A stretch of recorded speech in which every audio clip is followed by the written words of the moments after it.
Daniel, qué gusto tenerlo aquí, nuestro invitado de lujo, el doctor Luis Romero. ¿Cómo es eso del dolor que todos queremos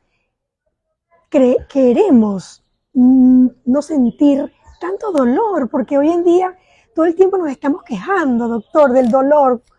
¿Cómo se maneja eso? Bueno, en principio estoy absolutamente honrado de estar aquí contigo, de estar aquí con ustedes. El dolor en realidad es una alarma. El dolor es importante en la vida del ser humano porque él nos alerta de que puede existir un evento que nos haga daño. Por lo tanto, él es importante y es la razón por la cual existen tantos mecanismos para que se genere el dolor.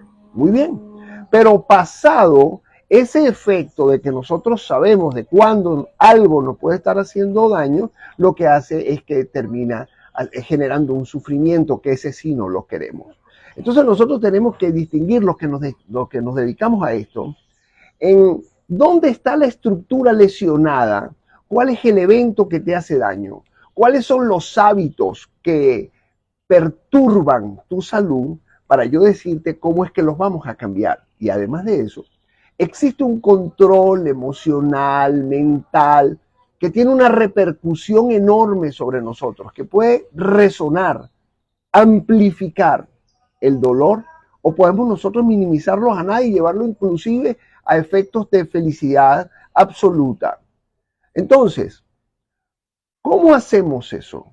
Porque muchísimas personas que se están dedicando a dar este tipo de charlas y conferencias dicen, bueno, mira, hay que alimentarse de una manera sana, hay que hacer ejercicio físico, tenemos que alimentar el espíritu, es importante la espiritualidad, es importante el mantenimiento de la familia, es importante el trabajo, que el trabajo no solo sea el que te lleva el plato de comida a la mesa, sino que te satisfaga con la actividad que tú estás haciendo. Entonces, todos esos elementos juegan para que uno minimice el efecto perturbador que puede tener el dolor, lo cual indica que cuando uno tiene un dolor corporal no necesariamente se debe a una alteración física, estructural, ese dolor de la columna lumbar, ese dolor de la rodilla o ese dolor de la columna cervical que tienes años o de los hombros.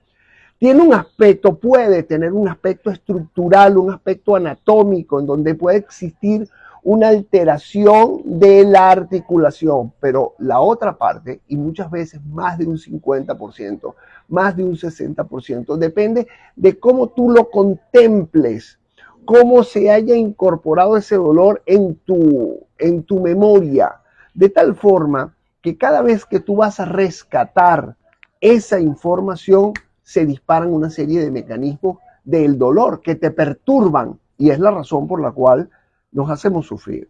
¿Cómo o nos hace sufrir? ¿Cómo cambiamos eso?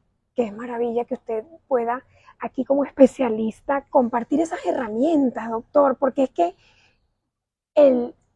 todos pasamos por esas etapas de dolor y de magnitud del dolor, entonces se puede minimizar esa magnitud. Esto es mágico, Eso es mágico. Sí, y compartirlo, bueno, de eso se trata, ¿sí? Claro, eso, ¿cómo hacemos? De la misma manera como se incorporó de una manera perversa aquello que te mantenga el dolor. Por ejemplo, tienes una ansiedad y la gente lo sabe. Cuando está en momentos de crisis, en momentos de estrés profundo, ese dolor crónico que tenía aumenta. Ese dolor crónico de la espalda aumenta.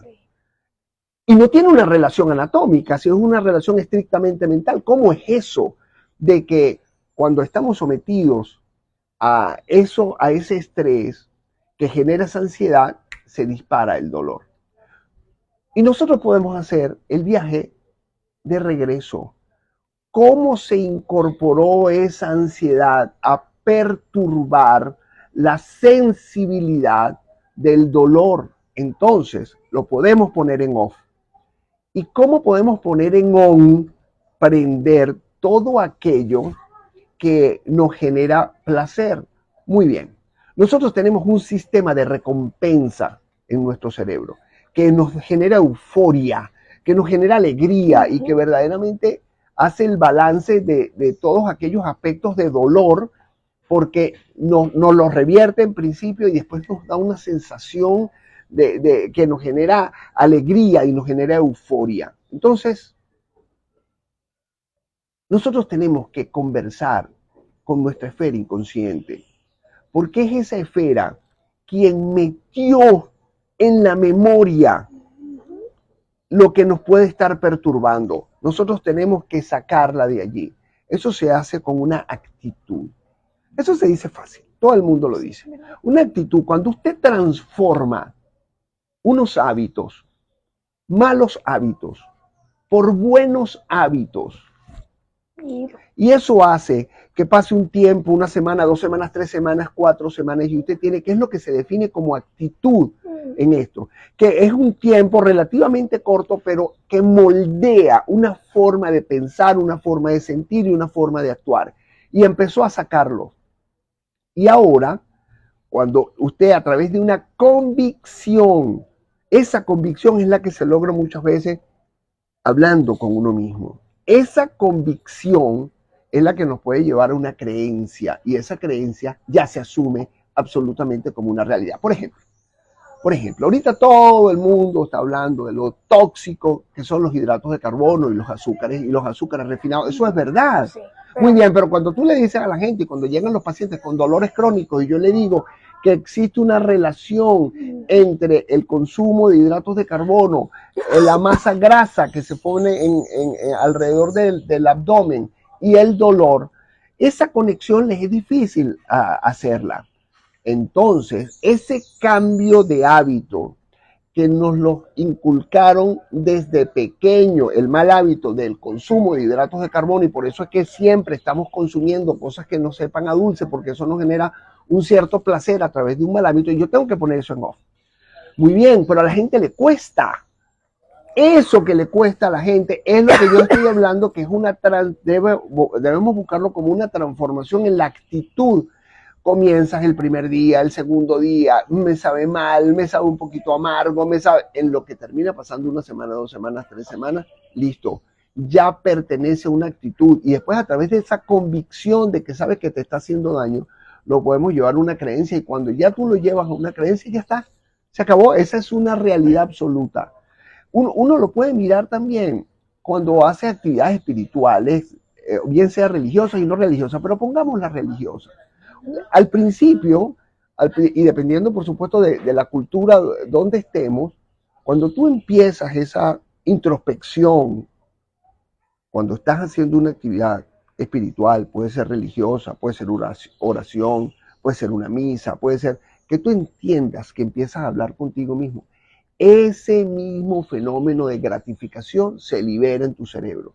Y es la razón por la cual una enorme cantidad de población del mundo conoce que a través de su religiosidad o a través de la introspección se genera ese placer y lo vas a mantener en el tiempo porque él es su propio motivador.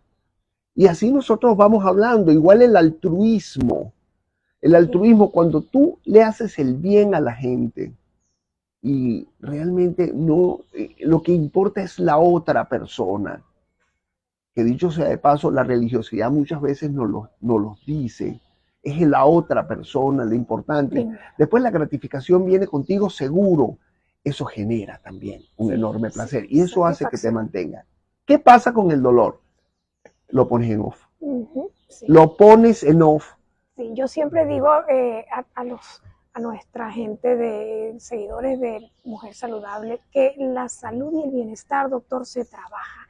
Y se trabaja buscando el equilibrio físico, mental, emocional, lo está hablando usted en este momento, emocional y espiritual, doctor. Entonces, buscar ese equilibrio también forma parte de cómo curar y cómo alejar ese dolor. Así mismo es. Fíjate que, y la parte social, porque nosotros no somos solos. No. Es un egoísmo. Eso cuando tú oyes a las personas decir, primero tienes que quererte a ti mismo para después querer a tu... Ese es el acto de egoísmo más grande que existe. Esas personas viven enfermas. Es al revés. Es que tú tienes que hacer el bien, no solamente porque vas a estar saludable tú, sino ¿qué sentido tiene? El sentido es que nosotros vivimos en sociedad. Nosotros somos gregarios. Mira, Yo siempre digo que tú tienes tus exámenes de laboratorio normales. Te vas al médico y todo perfecto, vas al cardiólogo excelente, el corazón funciona maravillosamente y vas pasando a lo mejor en tu carro en un semáforo y ves un niño de la calle que te toca el vidrio y te extiende la mano mendigando lo que nunca debería mendigar y eso te afecta. Perdiste el estado de equilibrio de salud. Sí. Por eso es que la sociedad es de suma importancia en esta parte de salud. Tenías tus exámenes de laboratorio normales. Sí. ¿Qué sentido tiene que tú estés normal tú sola, que tú estés saludable tú sola, si cuando estás integrado entonces en tu sociedad, en tu comunidad, la comunidad está enferma? Por eso es que, tal cual como tú lo estás diciendo, la salud se trabaja desde lo biológico, desde lo mental, desde lo social y desde lo espiritual. Así mismo es.